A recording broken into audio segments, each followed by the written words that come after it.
Hello, welcome to another episode of Peloton on Pause, brought to you by Green Edge. This is a monster. We've got the boys from Berry, Adam and Simon Yates. How you going, fellas? Are you both in Andorra at the moment? Yeah, both in Andorra. But he's a bit higher than me. He's on the main road, isn't he? Yeah, right. How's the lockdown been? I'll start with you, Adam. I hear you're about to be let out of the cage on Monday. Yeah, sort of. We've been here for, I don't know, I think we must be on 60 days already. Getting there anyway, at least. I've been on the home trip for at least 50 days, I reckon. So, long time coming. But the problem is now it's raining. So, it's been sunny for the last 2 weeks, and now we get light out and it's raining. So, probably won't go anyway. What about you, Simon? You over the home trainer, mate? Getting there. Yeah, not been too exciting looking at a plain wall for the last 2 months or whatever it is. So no, we'll see. But a bit like how Adam said, it's looking real bad for the next 2 weeks already. So we might even be spending some more time inside. What's the restrictions going to be like? Because we were talking off earlier, Adam, on Monday when they let you out. It's going to be pretty controlled where and when you can ride, yeah? At the moment, yeah. It's sort of like you can only ride every other day. So if you go on Monday, you got to go on Wednesday or Friday. And only from 11 till 2. But of them 3 hours, you can only ride on the road for 2 hours. So obviously half an hour, you got a half an hour drive to the car park. And then you got 2 hours to ride one section of road. Yeah, and I think that should last for another week or so. I'm not too sure, but like I said to you before, I've not actually been out. It's a bit too much hassle just going riding for 2 hours. So you have to go on Zwift and bash out the watts. Have you found Zwift, Simon? Obviously, you're becoming a bit of an expert now. You've clocked up a fair few Ks in the virtual world, mate. Yeah, I've been getting into it actually. It's actually been quite fun, if I'm honest. Something different to do. But I'm based. Here we go. The excuses are coming out already. First sentence. No, because I'm here in Andorra. I'm based at 2,000 meters, so obviously there's no oxygen up here. And I'm racing all these guys who, they've got way more experience than me as well. And it's just most of them are just an hour of power or even less. 20 minutes, just a max effort. And basically I'm getting a bit of a smashing, really.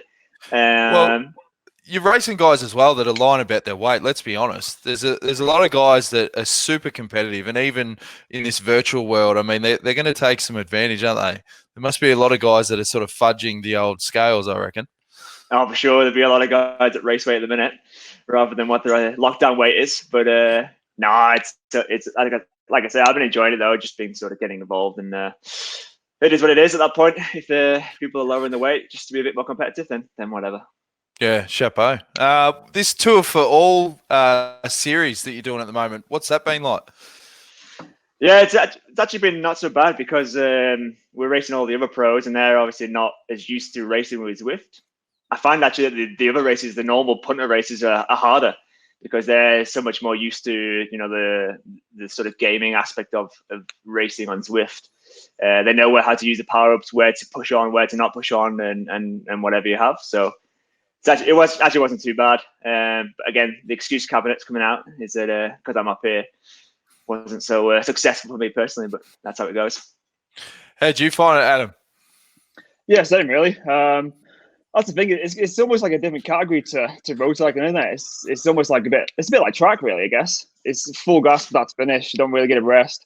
But it's good fun. It's something different, and I mean, you got to make the most of it while you're locked down, haven't you? So get into it.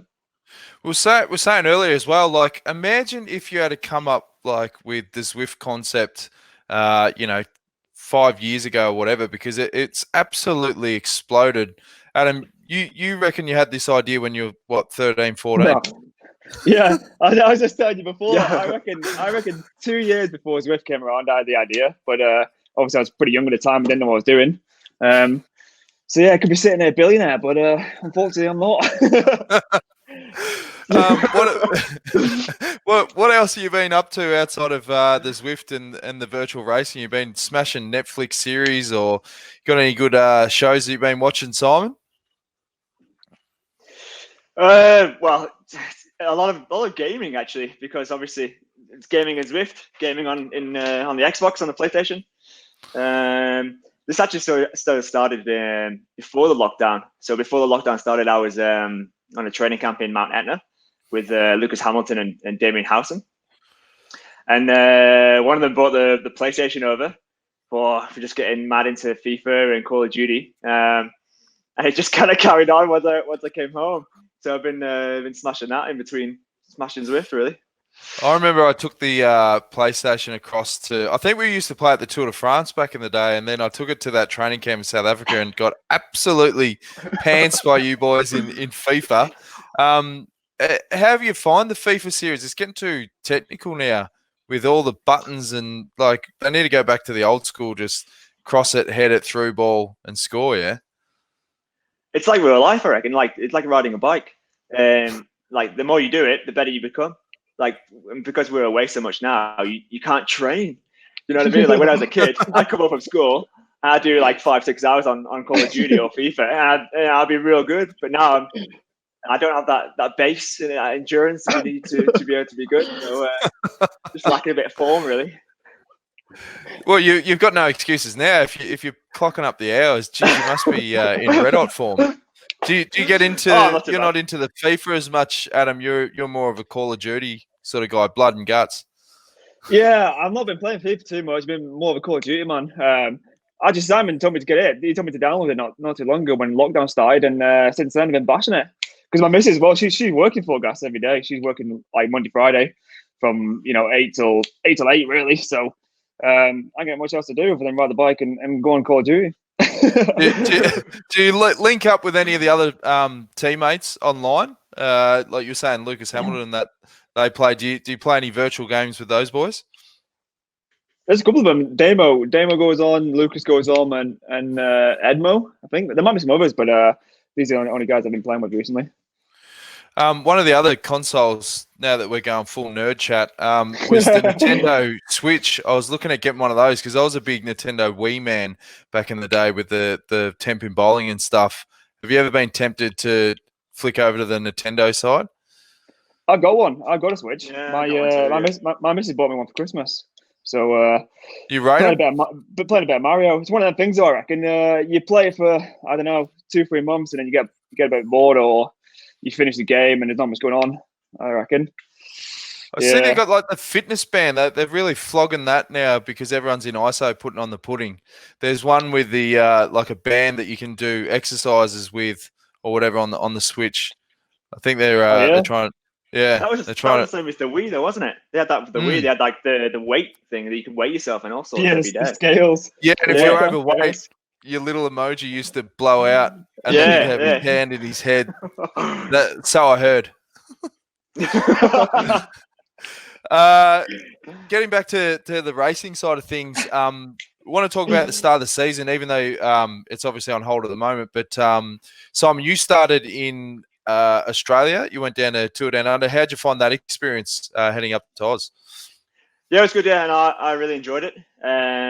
It wasn't actually as warm as I was expecting, so I went straight after Christmas to sort of adapt to the heat. But actually, we didn't really have any hot days until we got to the Sun Tour, which is weeks after Down Under. So it was actually all right for me because that's the thing I was most worried about and why I went so early in the first place. But no, it's good just to get stuck in with the boys. That's one of the reasons why I wanted to go as well, is because you see the videos like the backstage pass or whatever from back in the day, and just like the guys coming together to really sort of attack the race. That's something that I really enjoy about racing. So that's why one of the reasons I wanted to go, really. I noticed that Whitey, he sort of mellowed a bit because back in the day, sort of 4 or 5 years ago, he'd be doing the pie comps and, just smashing as much local grub as he could. It seems like he's really sort of sharpened himself up in these latter years.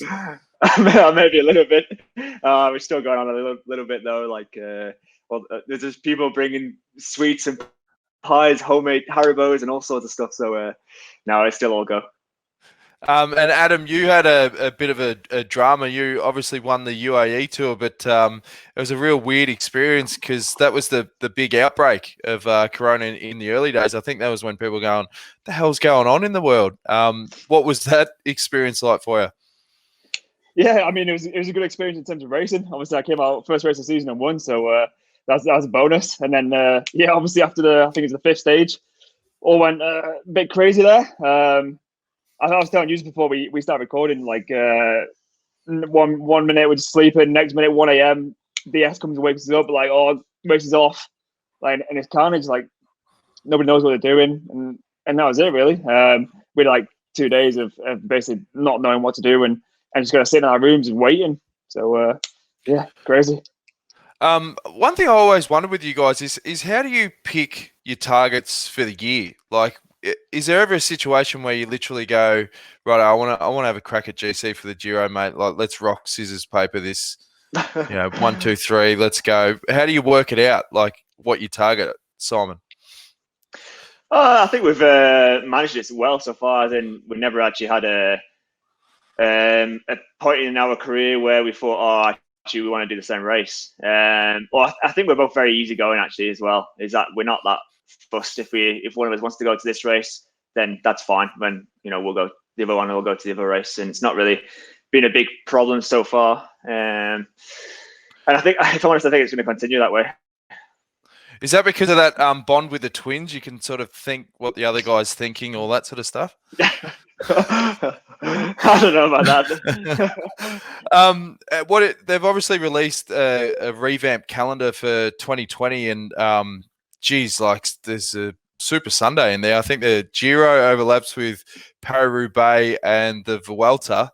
When I first looked at it, it sort of felt like back in high school when you were given a school project and you sort of slapped it together at the last minute and then just presented it and you're like, there you go. And then the teacher's like, mate, have you thought about this?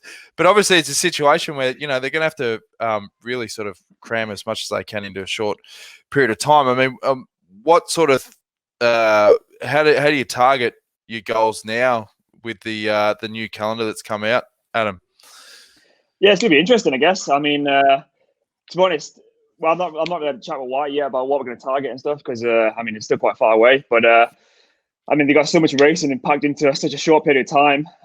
It's gonna be really interesting, I guess. There'll be a lot of guys, coming out quarantine, like not in the same condition they'd like to be, or some guys might come out of it even better because they're a bit fresher. So I think we'll see. Like I said, I need to sit down with Whitey and the team and sort of plan the calendar. But I don't think it's going to be too complicated. There's only a couple of races that you can go to. Like you said, a lot of stuff overlaps. So I guess we'll have to sit down and work it out. What are your initial thoughts, Simon, on the revamped calendar? Yeah, just a crazy time, I think. Start of the year, I was going to target the Giro. And don't really know what I'm going to do yet. Maybe that's another possibility to continue with that and still go to the Giro. But it's just crazy because now the World Championships are before the Giro. Like imagine, I don't know, imagine winning the Worlds before the Giro and then going to the Giro as World Champ. It would just be ridiculous. I think it's going to be quite stressful for the staff. Like some of the smaller teams that don't have 30 plus riders and infinite staff to be in so many places at once. I think it's going to be quite tricky to organize, if I'm honest. So we'll see how that goes. But it's one of those situations where we don't really have much control over that, and we'll just have to see how it goes. How do you go with keeping motivated through this period as well? What are you sort of doing, or is there any little tricks? Do you set like little goals that you want to knock over for the week? Any other tips you can give for general punters like myself, just to sort of fire up? Well, we've been getting into with Zwift on the XP and stuff, and just doing all the different routes. Can't remember exactly how many there is, but on Zwift there's like over 100 badges or achievements, whatever you can get. So we've just been ticking them off as many as we can, basically. And I think by the end of this week or next week, we'll have completed it, actually, if I'm honest. So It's like bloody Find Cub something new Scouts to, back in the day. Yeah. Remember when you used to get all the badges on your arm? You find the same thing, Adam? You just want to try and get as many of these badges as possible? Yeah, I think I've already got. I think it's 2 or 3 courses to do, and they're only short ones, so they're pretty easy to knock off. But yeah, like at first, when we first got locked down and we didn't know, when we're going to race, I had a couple of weeks off, and then just got into the Zwift. Riding 2-3 hours a day and just knocking out these courses and doing as much as you can. I mean, you don't need to do anything, specific right now. It's only last week that we found out the calendar, so you didn't really have a goal, you didn't have anything to chase, so just getting into it. Yeah. Now I want to move the conversation to food now. Obviously in lockdown, a lot of people, you can't go to restaurants, you're having to cook a lot more at home. You guys are addicted to curries, as we know. You've been doing a lot of cooking at home. Simon, you've been whipping up a few curries and things like that?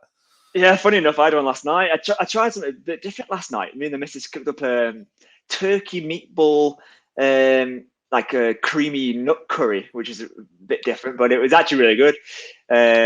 So just been mixing it up, really. Just try new things. Yeah, you can tell you're 50 days in when you're making turkey bloody meatballs, mate. What about you, Adam? You a bit of a whiz in the kitchen, mate? Oh, not really. We weren't doing curries. I was into bread. I started making bread using different type of flours and all this. And are you part of the sourdough revolution, like Durban? No. I wanted to be, but it's a bit too much hassle. I mean, you got to keep this thing alive, aren't you? The starter, and I reckon if I started one, it'll last a week and then die. So I've been using the conditional methods. No, but I've been getting into it. We bought it's a Dutch oven, I think they call it. Dutch oven, using all this sort of flour and we had to buy a book, something. I'll have to get the name later. But it's actually really good. It's actually really informative and simple to follow. So we've been cooking up some good loaves, really. Yeah, what's your signature loaf? Just a standard. I'll show you a picture now. I've got to show you a picture. 1 second. Yeah. Right, yeah. Let's do it. Oh, have a look at that. I don't know. I'm going to do this properly. Oh, mate, look at that. Look at that. That's a masterpiece, I reckon. Yeah. I sent it to our nutrition fella, and he was like, "Wow!" Like he was in shock how good it was. You'll be up the other soon at races. So, do you chew through a loaf in a day, or what are you doing? You carving this up and sharing it around? Well, I make a small one because otherwise, if I make a big one, I'll just eat it all like straight away. So what I did, we bought a small, little Dutch oven, and in the book, the recipe with half everything to make it smaller because then I can eat it all at once. Well, not just me, but my missus as well. If I was eating a loaf a day, I'd be getting pretty big, pretty quick, I reckon. So, no, it's been good. We get into it, yeah. Yeah. Getting back to the curries, what's the best? Because I'm only just starting to branch out of the curries myself. I had to go to Thai green curry the other day. It was pretty, not too bad. But what's the key, obviously, to a good curry? Do you reckon, Simon? What's the key? I don't know. But I think what I find is that especially bike riders, a lot of them are scared of like Indian food, curries. Yeah. They automatically assume, it's real spicy. I hate spicy curries. I never eat a spicy curry. It's got to be super creamy and just delicious that way. And I think it's a stigma around Indian food, So for me, I don't know what the key ingredient is, but the creamier the better. Now, looking at the run sheet, they want to move on to other sports. Obviously, there's a big lockdown in world sport at the moment, so you can't watch your Manchester United run round. But is that the other sport outside of cycling that you guys were sort of most passionate about growing up, Adam? Was it all about football? I mean, it was growing up. We were never really into it. I mean, we followed United and for a long time. But I think as you get older, it's a bit hard to follow, especially now. Like we're so busy all the time. Like we used to watch a couple of games, every year when my dad would take us to the games, and we watch them live because the stadium's only 20, 30 minutes away from our house. Was that the Premier period when you had Beckham and all the hitters going around, or? Yeah, Yeah, I actually remember we were on holiday when we won the treble. I think we were in Greece somewhere, and like the whole hotel was at the bar watching the game, Champions League final, I think it was. So yeah, we've been following it a while, but like I said, once you get older, it's hard to follow, isn't it? Is that the hard thing when you're at races and that, and you get people from the UK and they think that you've got all this spare time and you checking scores and they're wanting to connect with you about what's going on back in Europe, but yeah, I mean, like when you're living the life on the road, you don't get time to sort of scratch your ass, let alone check footy scores. Yeah, I was saying it to my missus. I think yesterday, like on rest days, there's not even a rest day because you got so much media to do, you got so much stuff to do. Like you got to get a massage, still got to go for a ride. Like you ain't got time to do anything. Like you have maybe an hour before dinner or something just to sit down and sort of rest. And that's it. Like you don't get any time at all. So tricky. Yeah. All right. Well, we're going to have a first break, and after the break, we're going to talk about cycling cravings presented by Giordana.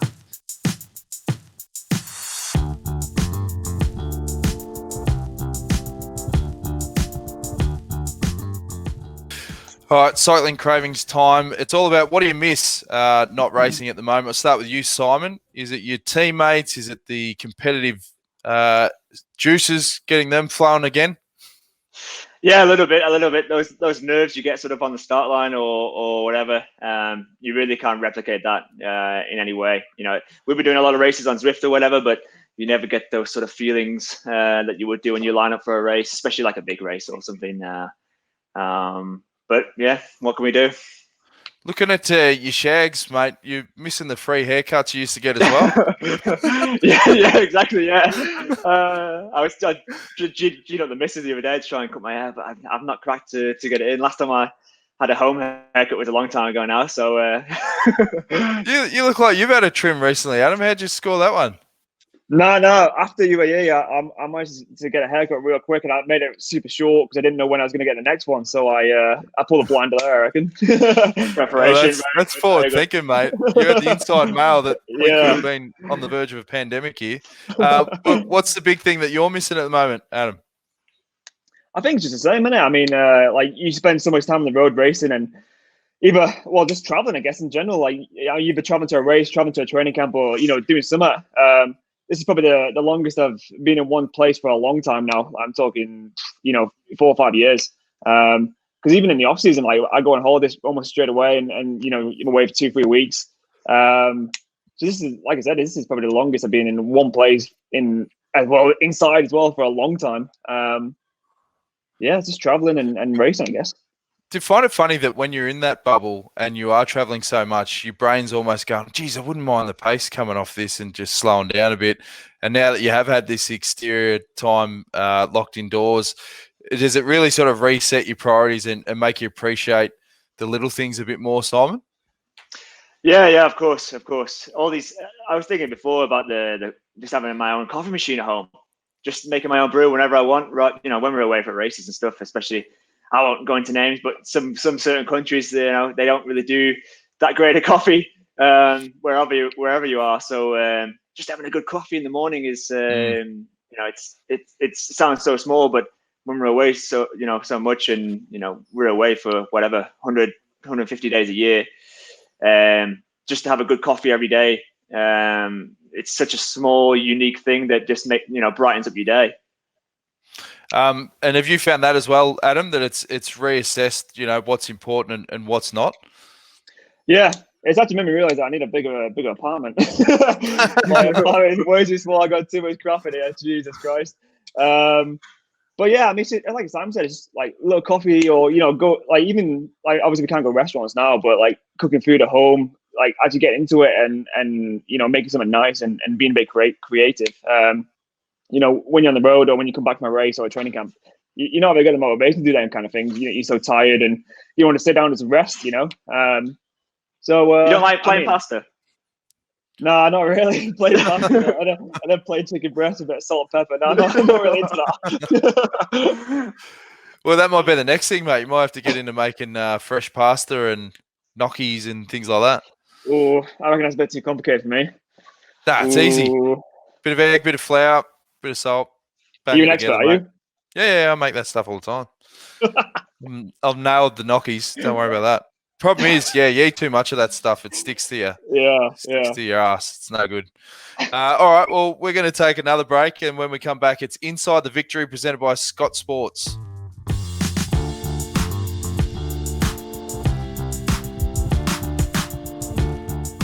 All right, Inside the Victory time, and these two have got plenty to go through. We'll start with you, Simon. What victory means the most to you, and why? Means the most to me. I think the one that I obviously I think sticks out is obviously the Vuelta. Just because of what we went through, the Giro, and such we had such success there, and obviously not to come away with a victory was a big blow. And then to sort of to rebound and come back and manage to finally pull off the Vuelta was, I think it really, it was just all the things coming together at the right time. It just made it such a special victory. But not just for me, but I think for the team as well.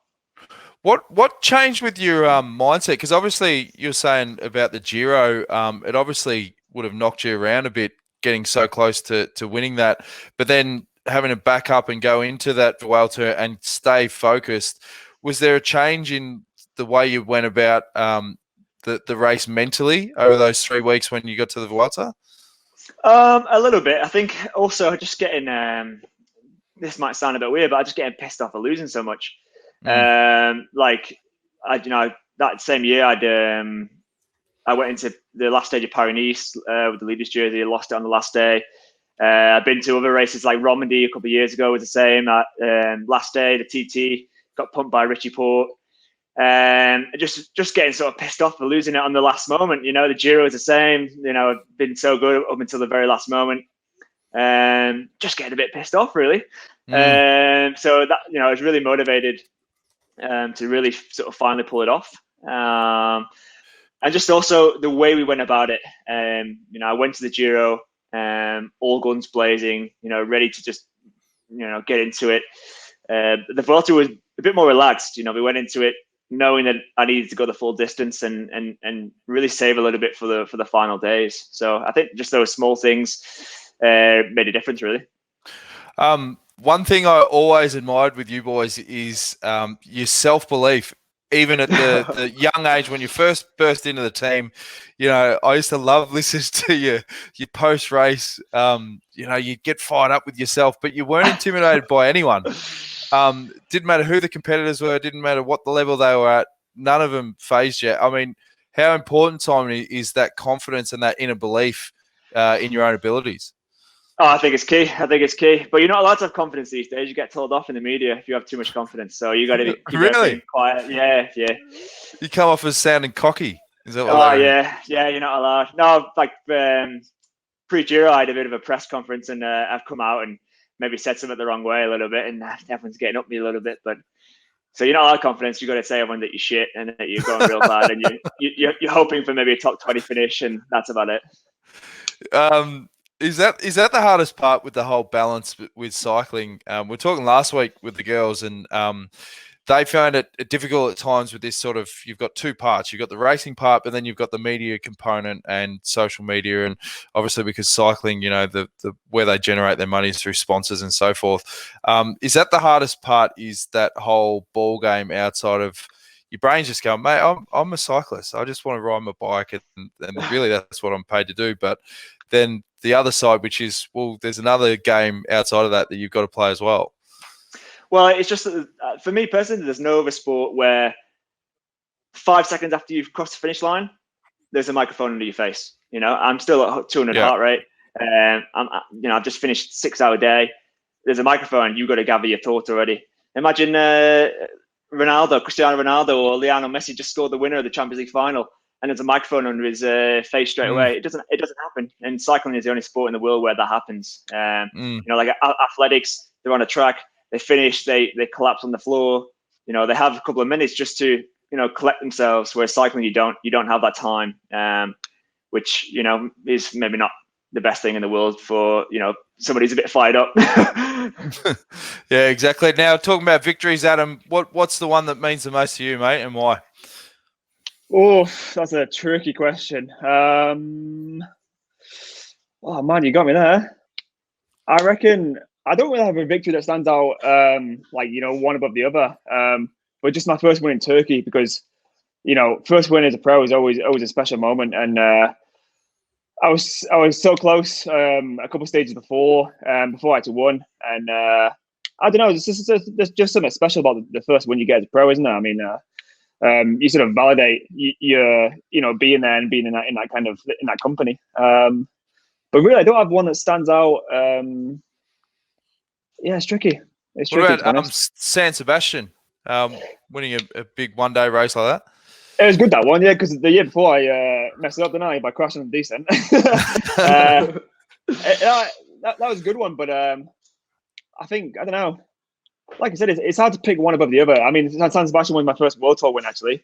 We just come out of Tour de France. I tried so hard to win a stage there. I got in the break a couple of times, and it wasn't going to plan. There was someone better than me, someone stronger. So yeah, it was good.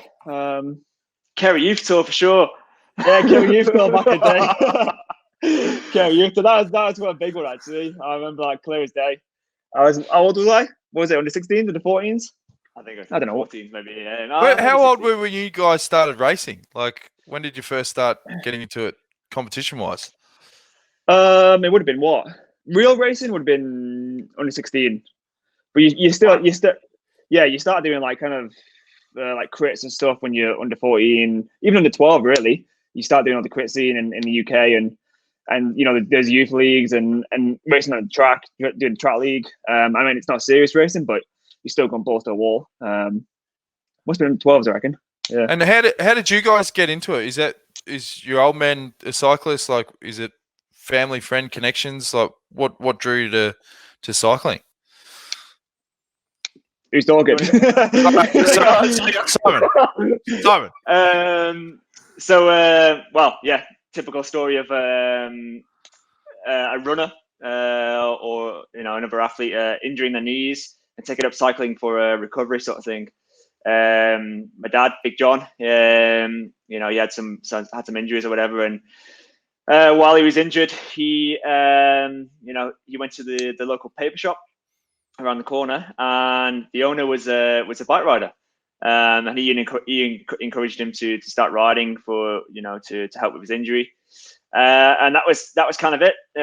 From there, he started riding, and then obviously we came around at some point, and unfortunately he had a bad crash at one point, and then when he was recovering from his injuries from that crash, he took us to the Velodrome in Manchester to watch some racing there, just some of his club mates who were racing, and that was it. You know, we saw the racing, we were like, oh, we can't wait to have a go, sort of to get on the track and have a go. And the rest is kind of history from there. Really, we had a session about a week later, and that was it. Yeah, that's how it started.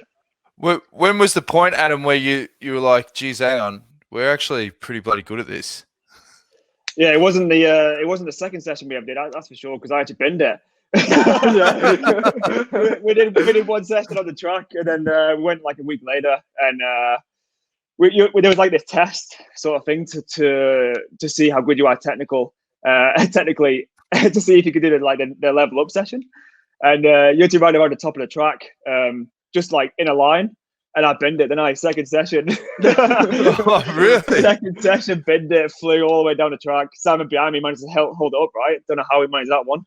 At any point where you're like, nah, I'm done with this. I'm not. Not really. I mean, as a kid, you get back on and you start riding again, and then you get into it, don't you? I reckon taking it seriously didn't come for a long time, really. Though, like, we were racing on the track and doing the training sessions, you know, 2-3 times a week. So we were pretty serious, but we never really took it serious until what? It must have been under 16s. Maybe remember we were 15 and we started getting into the talent team stuff and all the British cycling sort of programs. That's when you start taking it seriously, and then, you know, there's training camps and they look after you a bit more, and then you start, you know, it becomes more of a not a job. It's okay when you're 14, but I mean, you know, you're more serious about it, and you get into it. And going back to the early days, I remember when I first met you guys. I think it was that camp in Australia 2013, and we started filming that Christmas video, and we had you doing all sorts of stupid shit. I mean, what was your first impressions, and why did you choose to go across to Orica Greenedge at the time? I'll start with you, Simon. I think, well, firstly, the choice was more, you know, they sort of came to us and they wanted to start building a bit more of a GC team. And we'd come out of the Tour de l'Avenir. Adam finished second. I'd won 2 stages. You know, and they were looking for sort of young climbers to really develop, and, you know, rather than going out and buying, the best climbers or whatever, they really wanted to sort of build from the ground up. And we were interested in that. That's what we wanted to do. So that, you know, that really, you know, came at a great moment really for us. And then, yeah, first impressions are just crazy, you know. Everyone was just enjoying themselves, but, you know, serious at the same time, you know. Once we got on the bike, that was it, you know, it was time to work. But off the bike, it was all fun and games. And, you know, that's you know, it's still the same now. Nothing's really changed in that regard. You know, we're still having great success. So long may it continue. And Adam, how key has that been, the whole chemistry with your teammates and that ability to, when you're racing, to switch on, but have that ability to switch off and enjoy each other's company at the same time? Yeah, it just gives you confidence, doesn't it? Really, like confidence. You know, that when you're in a position in a race where, you know, shit's hitting the fan, and you need the guys to look after you, or, you know, you need everyone to come together as a team. You know, everyone's there 100%, and but then once again, you know, off the bike that you can have a laugh and games and sort of take the stress out of it. Again, at the end of the day, bike racing is quite a stressful sport. You know, there's crashes and stuff can go wrong. You have a bad day, but as long as you know, off the bike, you can still have a laugh and have a bit of fun. You know, it takes the stress away, and that's the great environment of it to be in and racing. Well put, mate. All right, we're going to take another break. It's fan question time. We're going to have Ask Anything presented by Shimano.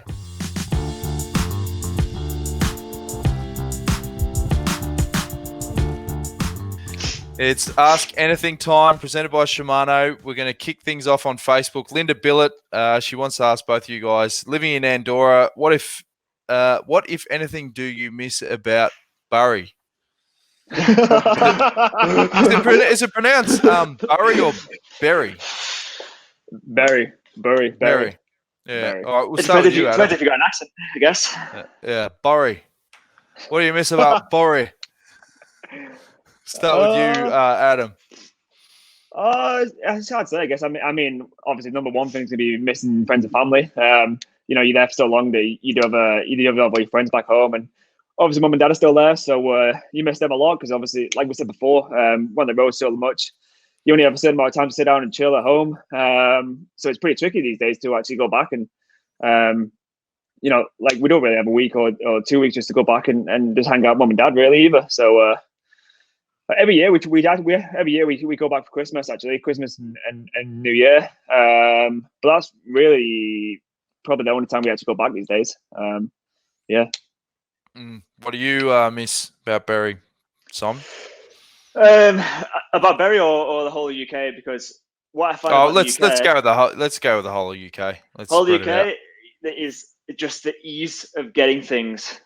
Like in Andorra, you can't get anything. You know, like just I don't know, Uber Eats or whatever. But in the UK, it's just so much easier. Everything can get done. You go to the supermarket, they have everything there lined up, ready for you. Just stuff like that is it makes such a difference to your lifestyle, I reckon. Things that you don't think about, you know. You can still get turkey meatballs, mate. It's all good. All right, Tom McClurkin. This is for both of you. Why do you always ride at the back of the Peloton, Adam? I think it's a misconception, really. I ride at the bike when it's easy and you know, you can relax.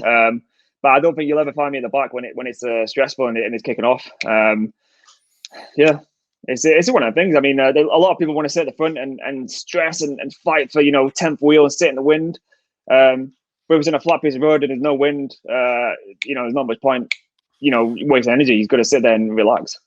I remember the Ween Dog was exactly the same. And they used Yeah, to he always was say to the him, mate, get to the front. He goes, bah, no stress, mate. And I remember there was a famous story. I think it was once he'd left Green Edge and one of the guys was at the back chatting to him. I think it was Impy. He was in a race with him. And he said to him, Ween Dog, you're always at the back, mate. And he said, nah, mate, there's no stress down here. And literally 2 seconds later, he hit a big rock in the middle of the road, done his knee, wasn't paying attention. Yeah. It's the only time he's ever gone, nah, mate, there's no stress back here. Does that pretty much answer it for you, Simon? Same as what Adam said? Yeah, not much else to add, if I'm honest. It's just the race, say the race is 200k, the race finishes after 200k, it doesn't finish after 50. If there's nothing going on, there's no point that you need to be at the front. A lot of guys, I think, are stressed, maybe not from themselves, but it could also be from the directors in the car. You've got to be at the front, you've got to be watching, paying attention, blah, blah, blah. So that stresses them out and they want to ride at the front so they don't get in trouble or whatever. But no, I think you just got to, cycling a stressful sport. So you got to take your time to sort of relax and be calm when you can. So, if every couple of K you can spend some time just to relax at the back, then I think you should do that. Fair enough, mate. I'd definitely ride at the back if I was a pro. Carlos Bertrand, he wants to know, what are your pre-race superstitions? Start with you, Adam. I've had this question before, actually. So I don't really have any. Do you listen to certain types of music or anything like that?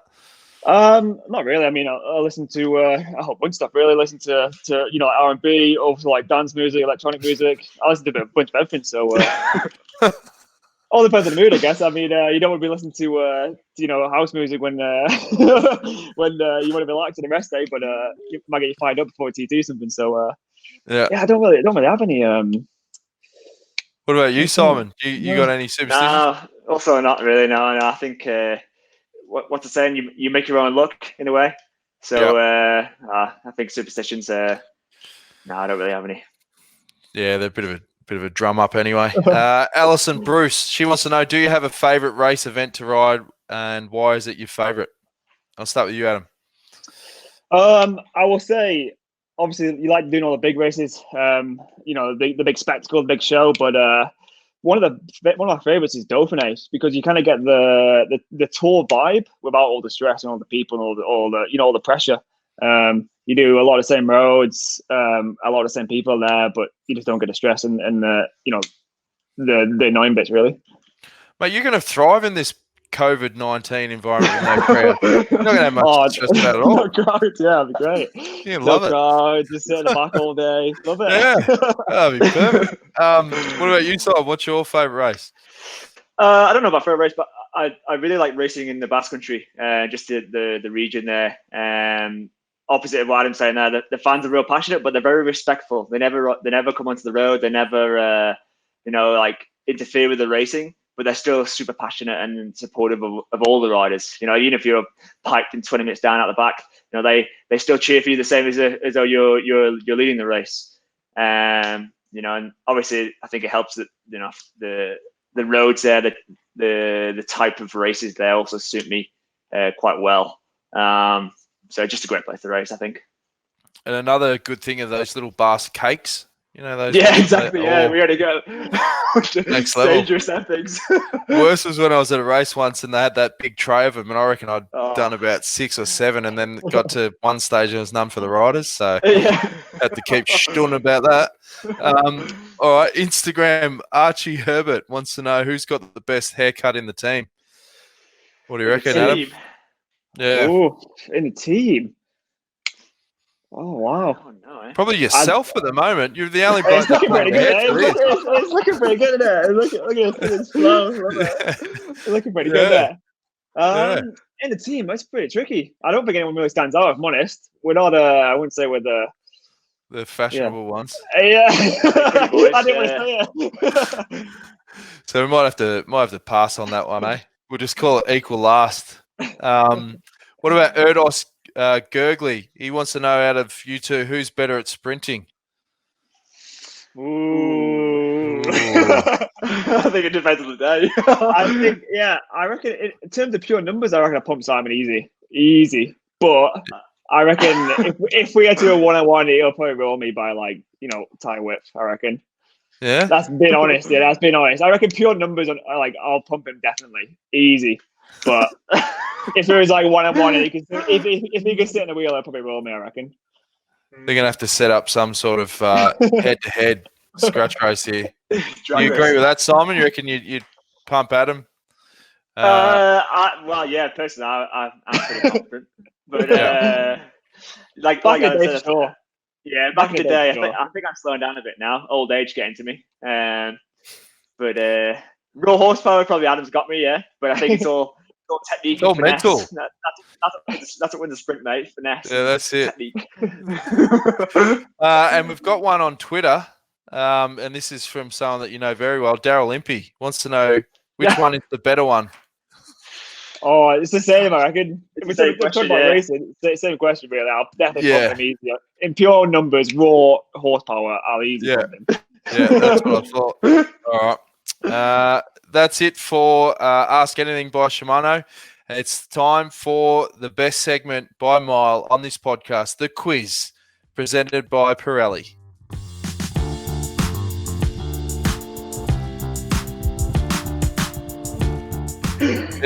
It's quiz time, Pirelli. Thanks for sponsoring this awesome segment. I've crafted 7 cracking questions. So if you know the answers, boys, just yell them out. And I'll be interested to see who's the smarter Yates. It's all chips in. All right. Question number 1. On FIFA, what button do I hold to sprint on the PS4? R1. Maybe? I don't know, actually. I've not played it for a long time, actually. I need to put the control in my hand. The sprint. Come on. The sprint. Wait. Hold up. The sprint is L2. Is it not? I'll let you go again. You're close. I need the control in my hand so I can feel it. L1? No, it's not, is it then? Is it one of these buttons here? Sure it is. It's a trigger. It's one of the 2s. It's an R2 then. It's opposite. There you go. Well done, Simon. We're close. Well done, mate. Yeah. All right, question. It depends because that's a trick question. You could change your controls. Yeah. I thought that when I wrote it, I thought, geez, he's going to get me on a technicality here, and you did. All right. Question number 2. How many Man United Premier League titles did Sir Alex Ferguson win? Was it 12, 13, or 14? It's 13. Yep. 2-0. Wow. I cannot believe you know that. I cannot believe that. Okay. When was his last Premier League title win with Man U? What year? This is going to be a guess, this one now. It's 2004. No. You have a crack, Adam? No idea, mate. I've got it's no idea. It's between 2011 and 2014. No. All right, 2012 to 2013. All right. Oh, really? Now you guys should get this one. What is the traditional dish of Berry? Dish, black pudding. Yeah, black pudding. Yeah. Black pudding. Beat me to it. Oh, mate, this going is to be a it's easy. Name one ingredient in black pudding. Ingredient? Is there I thought it was. Yeah, just give us. Fuck, I had no idea. All right. No idea. Jeez. Pork blood, fat, oats or barley. I thought it was just black a sausage. Pudding. Pork blood is the number 1 ingredient. Fat is number 2, and oats or barley. Take your pick. Sounds delicious. Oh, wow. All right. Who's ridden more race kilometers in their career out of you two? Adam. Me. Sure. No, that's Simon. What? 74,676. Adam, 73,604. And the final one. This is for bro. triple points. Who's the biggest band to come out of Manchester? Biggest band. Biggest band to come out of Manchester. They're superstars. Oasis. Yes. Oh, Mate, That was a Why have great you got us finish. so quick? Why have you got us so quick? I got time. I need time, man. You needed it. His Wi-Fi is quicker. You need another Yeah, I roll of reckon it is. excuses. Yeah. Fantastic podcast, boys. I really appreciate you taking the time to have a chat. We always leave the guys with one final word for the punters. We'll start with you, Adam. What do you want to say to all the people watching and listening?